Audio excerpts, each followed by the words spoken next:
ជំរាបសួរបងប្អូននេះជាផ្លូវអូសោមឆ្ពោះទៅផ្លូវកោះកុងគឺទេសភាពស្អាតណាស់បងប្អូនអើយផ្លូវធ្វើឲ្យស្អាតទេសភាពស្អាតបងប្អូនធ្វើដំណើរអីអត់ពិបាកទេព្រោះផ្លូវគេធ្វើឲ្យស្អាតណាស់ហើយទិដ្ឋភាពនៅទីនោះត្រជាក់ចុះអាប់កន្លែងខ្លះចុះអាប់កន្លែងខ្លះស្លាស់ទៅមើលឃើញភ្នំព្រៃព្រឹក្សាឃើញស្អាតមានទឹកជ្រោះធ្លាក់តាមផ្លូវហើយផ្លូវដែលចុះទៅនេះគឺឆ្ពោះទៅកោះកុងគឺមានរមណីយដ្ឋានមួយឈ្មោះដំណាក់ក្បូននៅជាប់នឹងផ្លូវនឹងតែម្ដងបងប្អូនបើបានទៅលេងកុំភ្លេចចូលទៅលេងនៅ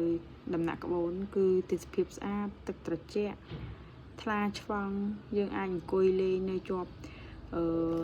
ដងទឹកជ្រោះនឹងបានអង្គុយញ៉ាំអីហើយស្ដាប់សំឡេងទឹកជ្រោះធ្លាក់មកគឺមានអារម្មណ៍ស្រស់ស្រាយខ្លាំងណាស់ហើយបើសិនជាមានអ្វីមកឈៀទៀតកាន់តែអែមតែម្ដងបងប្អូន